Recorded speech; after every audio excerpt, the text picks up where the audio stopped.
How's it going, guys and girls? My name's Rick and this is Rick the Maker.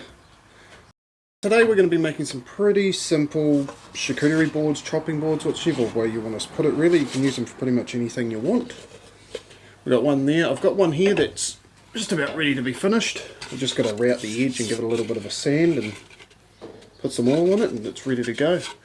I'm going to take you guys through the entire process, what I do from start to finish, not including taking apart the pellets. There's so many videos on YouTube about taking apart pellets. So all I'm going to do is I'm going to buzz and plane and thickness everything that there is to do. Probably cut a bit, show you guys me cutting it all and all that kind of stuff, the glue up, everything. Alrighty, so let's get into it.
Cool, now that that's all sorted out, it's time for us to lay it all out and find out exactly what we have.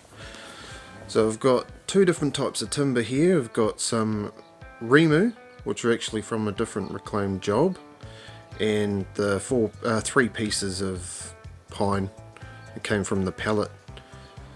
So I'm just laying them out, trying to figure out exactly like the best shape and everything. So this template that I've got here is actually just made out of a piece of 12mm melamine. It makes life so much easier because later on we're going to take that over to the router. So here's me again, not being able to make up my mind and changing everything around. But yeah, that's pretty much what you do. You can sit and do this for as long as you like until you find a shape that you like and find a pattern that you like. Once you get exactly what you want, it's just a matter of putting your template on top and finding out you can do it straight, you can do it on an angle, depending on how much wood you have in terms of thickness and everything. But once you get it to the nice shape that you want and all that, you just mark it out so that you know which way you got to sit it on. And usually what I'll do is I'll always find some way for me to have to change something. So you'll see that here in a second. I'll go around it a bit and then I'll end up changing that, I think it's that bottom piece of Rimu. I'll end up swapping it around and not being happy with it. But that's the best thing about this point in the project, is you can change anything you want. Once you're at this point, you change it now, you can't change it later. So I just had to slide that out of the way. I think it might have been actually the holes, the nail holes in the bit of Rimu were interfering with the actual template.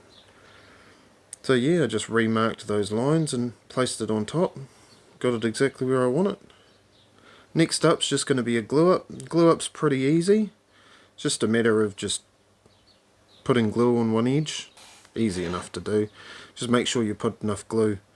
You're better off having too much glue than not enough glue. And yeah, so I'll let you guys enjoy the video.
Cool guys, that's us all done.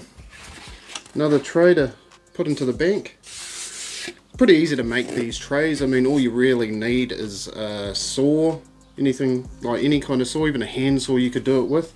The only irritating thing is trying to get the lines as straight as you can, but you can get those with a hand plane quite easily.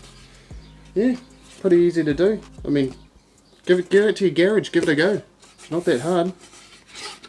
Yeah. I mean, if you guys like what you see, flick us a like. If you like watching videos like this, I'm going to be doing bone carving, I'm going to be doing heaps of stuff, a little bit of 3D printing. Just flick us a subscribe. Cool. You guys enjoy the rest of your day. Ka kite.